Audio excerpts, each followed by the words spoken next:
이제 산에, 이 겨울 산에 가다 보면요, 웅덩이 같은 것들이 있습니다.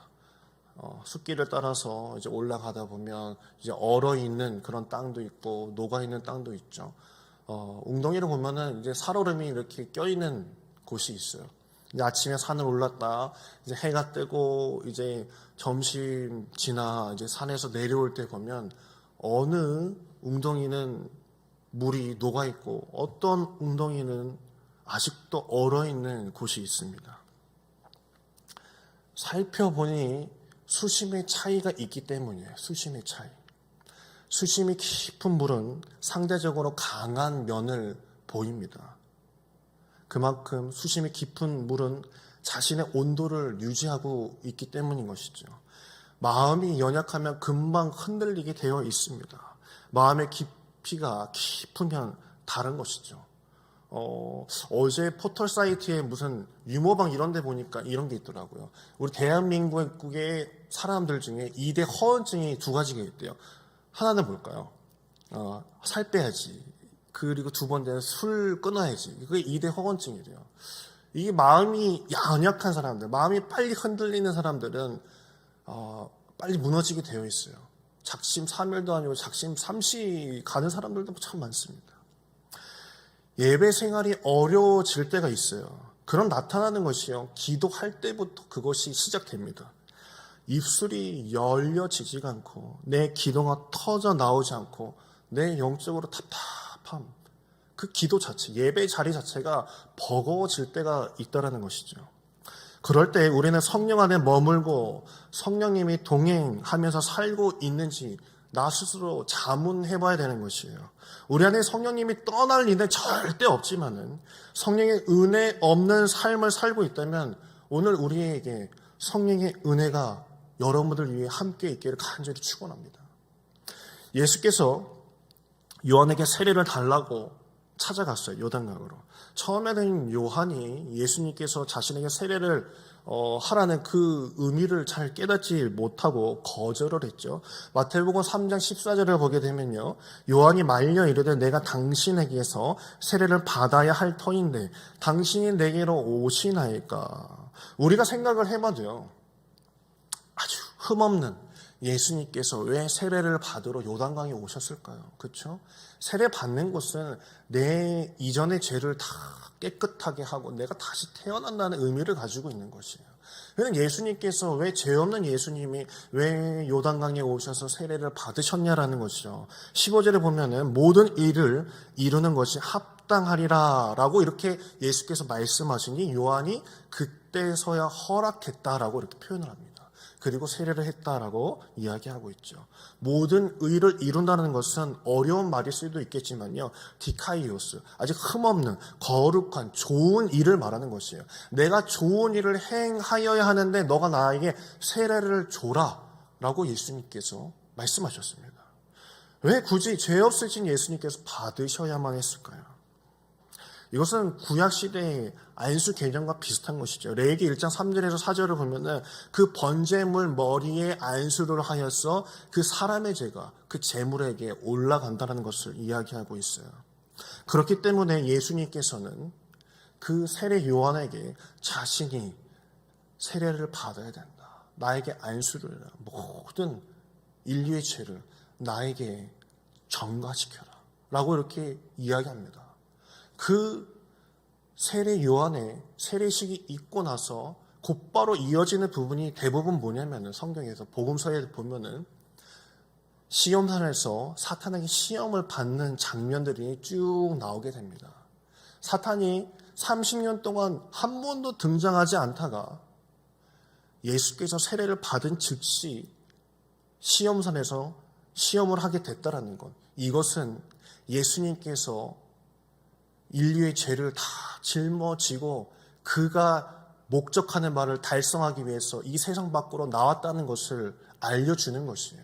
그렇기 때문에 사탄은 이 예수님의 그 일, 자신이 죄를 다 뒤집어 쓰고 십자가에서 달려 죽으려고 하는 그 일을 막으려고 사탄은 유혹을 건네고 있었던 것이죠. 하나님께서는 우리를 분명히 사랑하시지만 죄는 미워하십니다. 그렇기 때문에 그 죄를 씻으시기 위해서는 분명히 제물을 통한 심판이 필요한 것이었어요. 그래서 예수님께서는 뭐 뛰어내려 봐라, 뭐 나한테 절해라, 빵을 떡으로 만들어 봐라, 돌을 떡으로 만들어 봐라, 이것을 다 물리치시고 내가 해야 될 것을, 나에게 전가된 나의 죄, 인류의 죄를 내가 짊어지고 죽는 것이다 라고 말씀하시는 것입니다. 완전한 제물이 되기 위해서죠. 그래서 요한복음 1장 29절에 보면요, 이렇게 말하고 있습니다. 요한복음 1장 29절에 이튿날 요한이 예수께서 자기에게 나와 오심을 보고 가로되 보라 세상 죄를 지고 가는 하나님의 어린 양이로다 라고 말하고 있습니다. 세례를 받고 나서 예수님께 뭐가 임했다라고 오늘 말씀에 나오죠. 32절에 보면 이렇게 얘기하고 있어요. 요한이 또 증언하여 이르되 내가 봄에 성령이 비둘기 같이 하늘로부터 내려왔다라고 이야기하고 있어요. 진짜 비둘기가 푸드득 해가지고 뭐 이렇게 막 날라온 게 아니에요. 비둘기 같이 성령이 내려왔다라고 표현합니다. 성령이 내리는 모습이 마치 비둘기 같았다. 왜 사람들이 성령이 내리는 모습을 비둘기 같다라고 표현을 하는 걸까요? 비둘기가 내리는 것을 보고 왜 사람들이 놀랐다라고 이렇게 표현을 하는 것일까요? 비둘기에는 두 가지 종류가 있습니다. 제가 문제를 하나 내볼게요. 맞춰보세요. 이거는 뒷말을 맞추는 거예요. 자, 빨래엔 혹시 모르세요? 빨래엔 그거 아닌가? 이거 아닌가요? 맞죠? 빨래엔 피존 이거 모르세요? 알죠. 빨래엔 피존. 빨래인 피존, 그게 비둘기를 뜻하는 거에 이제 하나 있어요. 하나는 비누예요. 도부. 혹시 도부 아세요? 비누 아시죠? 도부. 이 하나는 피존, 하나는 도부. 이 비둘기 종류가 피존과 도부가 있습니다. 피존은 탑골공원에 가면 많이 볼 수 있는 비둘기예요. 그냥 집비둘기라고 이렇게 많이 표현을 하죠. 뭐 여의도에도 보면은 뭐 이렇게 막 뿌려지면은 도망도 안 가고 사람들이 막 뛰어가도 이렇게 넣은 사람이니 나도 사람처럼 되고 있다라고 하는 그런 비둘기들을 이제 피존이다라고 이렇게 표현을 하는 겁니다.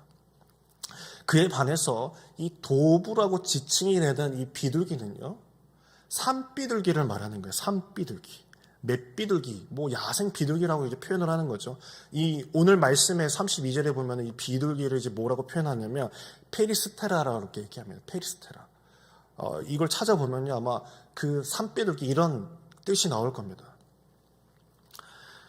이 산비둘기는 사람 소리, 바스락거리는 소리만 들려도 도망가는 비둘기예요. 우리가 생각하는 비둘기와는 전혀 다른 비둘기죠. 그 중동에 있는 비둘기는요, 이런 산비둘기, 이 도부 쪽에 속하는 비둘기들입니다. 그런데 요단강에서 예수님께서 침례를 받으시고 피존이, 그 피존, 집비둘기 같은 비둘기가 예수님한테 뭐 얻어먹을 거 있어가지고 이렇게 푸드득 해서 이렇게 날아온 게 결코 아니에요.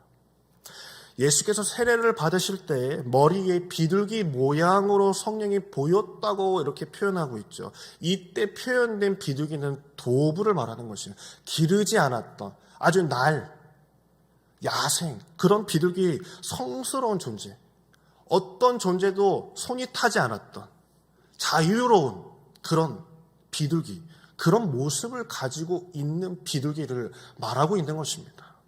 비둘기가 예수님 머리 위에 날아온 것은요, 예수님의 신성과 거룩성 위로 아무 꺼리낌 없이 성령이 비둘기 같이 임한 것이에요. 그렇다면 도보와 같은 이 비둘기가 오기 힘든 것처럼 혹시 우리 안에 성령께서 늘 함께 하고 있다라고 믿고는 있지만, 제가 서두에서 이야기한 것처럼 내 기도에 소리가 나오지 않고 내 영혼의 막막함, 성령이 언제 떠난지도 모르는 그런 상황이 된다면 거짓말투성이고 죄투성인 우리에게 성령께서 임하실까요? 흠없는 그 예수님 위에 그 내렸던 성령, 그 도부와 같이 우리 위에도 그런 도부, 성령이 임할까라는 것을 우리는 한번 되짚어 봐야 됩니다.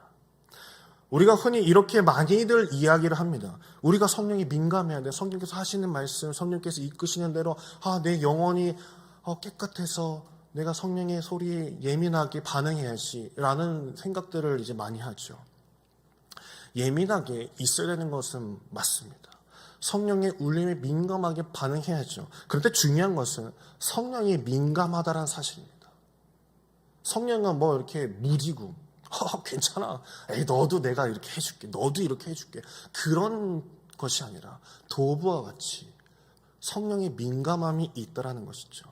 누군가에게 다가왔다가 지저분하고 깨끗하지 못하고 기뻐할 일이 없고 하나님의 사랑 같지 않은 자라면 그 자에게서는 성령이 푸드덕하고 날아가 버린다라는 말씀입니다.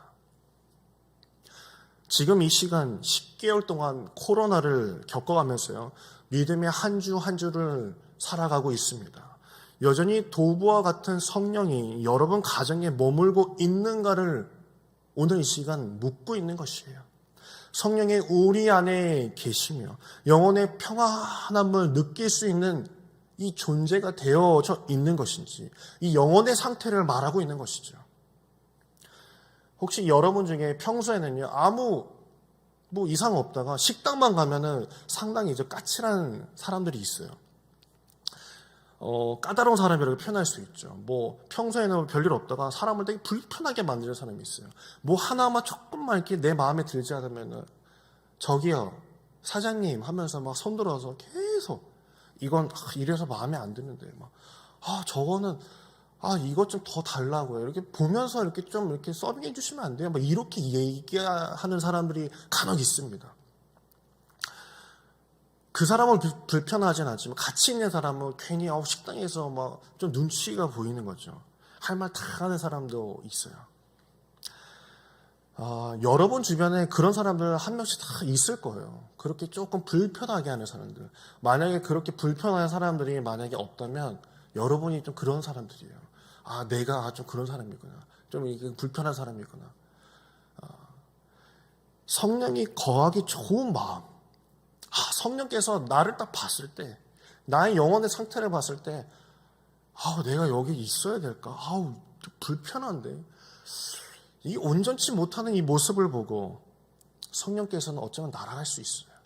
성령이 거하기 좋은 나의 영혼을 가꿔야 하는 것이고, 이 거룩함을 준비해야 하는 것입니다. 그것이 그리스도인의 삶이에요. 성화된 삶을 살아가는 자들이 바로 이런 삶을 살아가는 것입니다. 사울과 다윗의 차이가 무엇일까요? 많은 설교자들이 사울과 이제 다윗의 차이를 많이들 이야기하죠. 성령의 맥락에서 이야기하면 이런 겁니다. 사울은 성령이 떠난지도 모르고 사는 사람이 바로 사울입니다. 성령에서 쭉 읽어보시다 보면요, 사무엘 상하를 이제 보시다 보면은 사울에게서 번제를 잘못 드렸다가 사무엘에게 한번 꾸지람을 듣고 폐위가 당한다. 하나님이 널 버렸다, 떠났다라고 이렇게 표현을 합니다. 그리고 나서도 사울은 왕의 자리에서 내려오지 않고 계속 왕 노릇합니다. 하나님의 영, 성령이 떠난지도 모르고 그냥 사는 사람, 바로 그 사람이 사울이에요. 아주 큰 비극인 것이죠.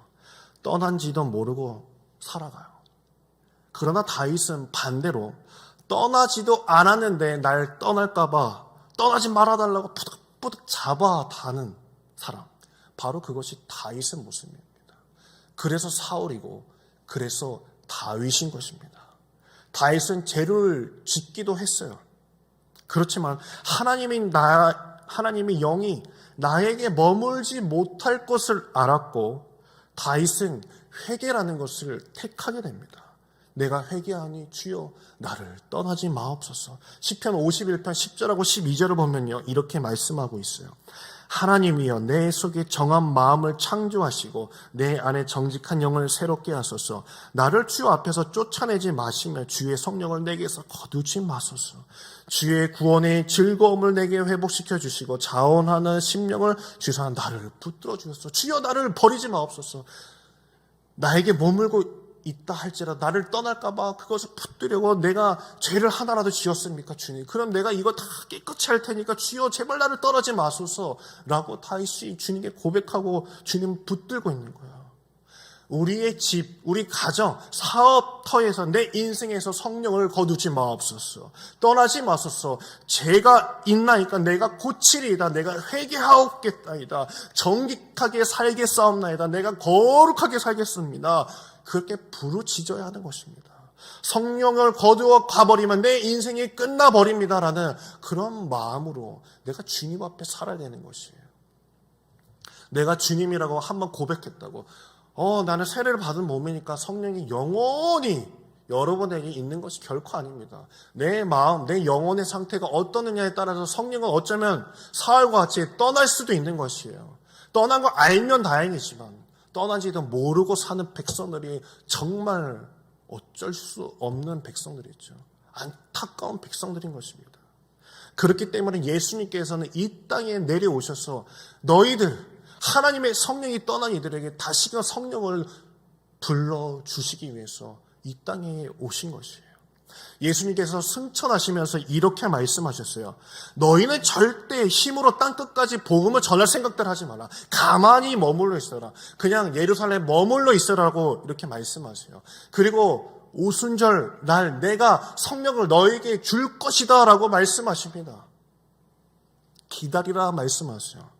성령이 없이는 주의 일을 감당하지 못할 것이다 라고 말씀하셨죠. 사도행전에도 이렇게 표현하고 있어요. 사도행전 10장 38절에 보면요 이렇게 말씀합니다.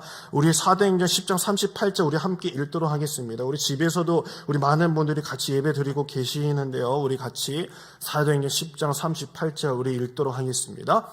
하나님이 나사렛 예수에게 성령과 능력을 기름 붓듯 하셨음에 그가 두루 다니시며 선한 일을 행하시고 마귀에게 눌린 모든 사람을 고치셨으니 이는 하나님이 함께 하셨습니다. 아멘. 예수님에게도 성령과 능력을 기름 붓듯 하셨음에 라고 말하고 있죠. 성령의 기름 부음이 오늘 이 자리에 계신 모든 여러분 모두 함께 드리는 우리 성도님들 위해 주께서 기름 붓고 계시다는 것을 느끼십니까? 장로님들, 목자님들, 성령의 기름이 계속 부어지고 계십니까? 우리가 새해를 시작합니다. 내 다짐을 가지고 이번 해만큼은 진짜 주님 앞에 바로 서리라. 내가 이번 해만큼은 주님 앞에 순종하리라 라고 생각할 수 있어요. 그러나 나의 영혼이 주님 앞에 진정으로 순종하지 못한다면 성령은 우리에게서 머물지 못하는 것이에요. 모든 이들이 성령을 나에게 부어달라, 기름 부어달라라고 주님께 간구해야 되는 것이에요. 하나님의 아들 예수님도 성령의 기름이 부음이 없다면, 능력이 없다면 마귀 쫓는 일부터 선한 일도 하지 않으셨습니다. 예수님도 성령의 인도 없으면 하지 않으셨어요. 고린도후서 1장 20절 21절에 보면요, 하나님의 약속은 얼마든지 그리스도 안에서 예가 되니 그런즉 그로 말미암아 우리가 아멘하여 하나님께 영광을 돌리게 되니라. 우리를 너희와 함께 그리스도 안에서 굳건하게 하시고 우리에게 기름을 부으신 이는 하나님이시니, 기름 부으시니 바로 주님이 우리에게 기름 부으신다라는 것이에요. 오늘 이 자리에 계신 여러분을 위해 하나님께서 성령의 부음이 있는 자리가 되셨습니까? 잘 되짚어 봐야 돼요. 내 영혼이 정말 성령이 함께 하시는지, 주님이 나와 함께 하시는지. 신앙생활을 오래 했지만 도대체 은혜 받았던 것은 언제인지 기억나지 않는다면 그건 문제 있는 것이에요. 늘 주님의 임재가 있을 수 있도록 나의 영혼이 늘 주님 앞에 주님께 맞춰져 있어야 되는 것이에요. 제가 예전에도 얘기했지만요, 여러 번 예배가 무지하게 많아요. 새벽 기도부터 시작해서요, 수요, 금요, 주일 저녁도 있죠. 얼마나 예배가 많습니까? 근데 예배, 일주일에 한 번만 드리면 됐죠, 목사님. 뭘 그렇게 많이 드려요? 라고 얘기할 수 있어요. 하지만 세상 속에서 살아갈 때 그 예배 없이는요, 우리가 세상 속에서 살아갈 재간이 없습니다. 이렇게라도 나의 심령을 소생시키려고 애써야 되는 것이에요.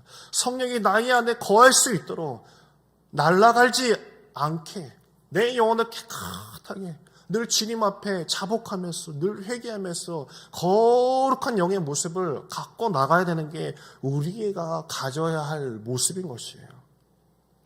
우리는 흔히요, 제가 주님만 따르겠습니다, 주님 말씀만 하여 주시옵소서, 제가 진짜 하나님이 나에게 음성으로 무슨 말만 하시면 제가 오 주여 하면서 솔로몬과 같이 응답하리라 라고 이렇게 이야기합니다. 그런데 정말 오늘 이 시간 여러분 곁에 성령이 만약에 오셔서 말씀하시면 드러내놓고 답할 자신이 있습니까? 그거 받아들일 자신이 있습니까? 내가 진짜 주님 앞에 순종하겠다, 내게 모든 걸 다 비워놓고 나의 영혼이 주님께서 말씀 하나 하시면 다 받겠습니다 라고 고백할 수 있겠습니까? 너 이거 하기 싫어도 헌신하고 다 바칠 수 있느냐? 너가 가장 귀하게 여기는 거 너가 할 수 있겠느냐라고 묻는다면 그거 할 수 있겠습니까? 준비된 자에게 들리는 것이고 거룩한 영을 유지하고 있는 자에게 성령이, 예민한 도버 같은 성령이 임하는 것입니다. 우리의 신앙도 이 아주 비슷합니다. 평소 꾸준한 훈련을 통해 남들보다 깊은 영성을 갖춘 성도들은요, 갑작스럽게 닥친 시험과 유혹 앞에서도 크게 동요하지 않습니다. 우리의 믿음에 큰 도전이 이번 한 해 있었어요. 코로나 기간에 어쩌면 오히려 더 좋아진 사람이 있을 것이고, 그러면 안 되겠지만 주님과 멀어진 사람들도 분명히 있을 거예요. 지금 솔직히 이 시간에 예배드리는 사람이 몇 명이나 있을까요? 몇 명이나 있을까요? 우리 교회 현실입니다. 우리 교회의 현실이에요. 우리 교회뿐만이 아니에요. 어쩌면 우리의 믿음의 상태는요, 믿음의 현실, 아주 낱낱이 까발린다라고 표현하죠. 코로나가 끝나보면 알게 될 것입니다.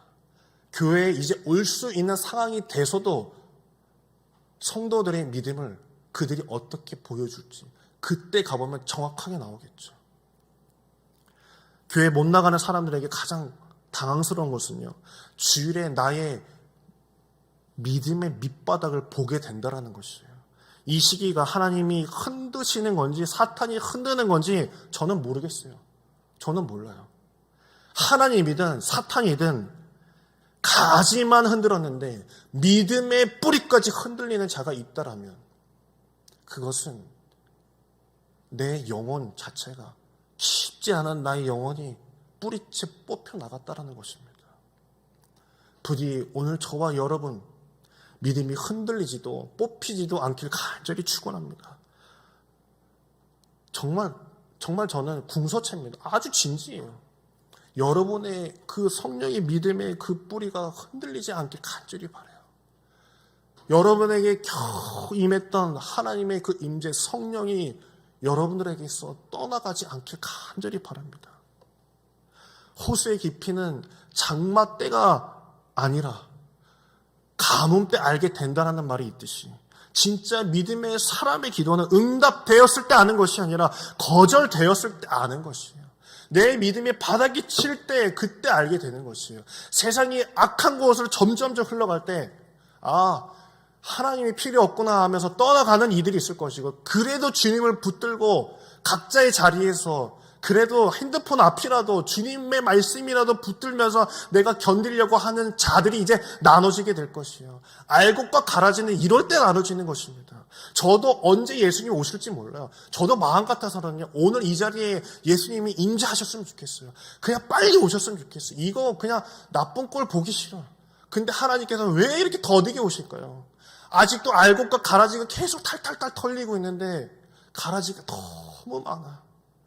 아직도 하나님의 그 마음을 알지 못하는 자들이 너무 많아요. 성령이 너무나도 많이 떠나가 버린 이 시대에 살아가고 있는 거예요.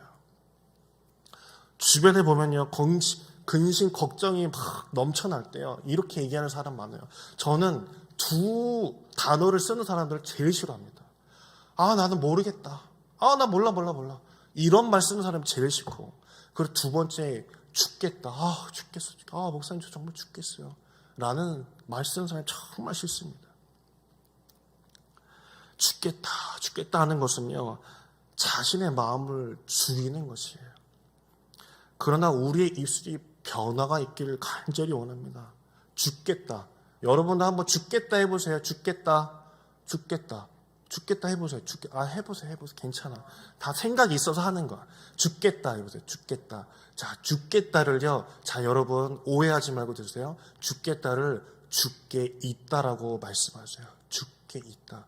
상당히 진부하지만요. 자, 죽겠다를 죽게 있다. 죽겠다는 말 하는 우리가 아니라 주님께 있습니다. 죽게 있다. 라는 마음을 가지고 내 영혼이 오직 주님의 마음, 그 성령이 임할 수 있도록 내 마음을 모두 열고 나의 죄가 있다면 깨끗하게 회개시켜 주시옵소서. 성령이 나에게 임하는 시간 되게 하여 주시옵소서라고 기도하는 여러분에게 간절히 축원합니다. 아가서에서도 보면 아가서 2장 맨 끝에 12절을 보면 이렇게 얘기하고 있어요. 지면에는 꽃이 피고 새가 노래할 때 비둘기의 소리가 우리 땅에 들리는도다. 이 땅에 하나님의 사람들이 꽃을 피우기 시작할 때 비둘기의 소리가 임한다라고 표현을 합니다. 도부와 같은 성령의 임재가 오늘 이 시간 있길 간절히 축원합니다. 여러분, 우리가 이 시간에 찬양하고 이제 기도할 텐데요. 그냥 기도하고 이제 나는 유튜브 끄고 나는 이제 자야지 라는 게 결코 아니에요. 주님 언제 오실지 모르는 것입니다. 성령이 언제 오실지 모르는 거야. 기도를 1시간만 해도 성령이 임하는 사람이 있는가 하면 기도를 10시간을 해도 성령이 올까 말까 하는 사람이 있어요. 이 시간 오늘 정말 성령이 임할 때까지 나의 영혼을 탈탈탈 다 비워서 주님을 맞이할 수 있는 여러분에게 간절히 축원합니다.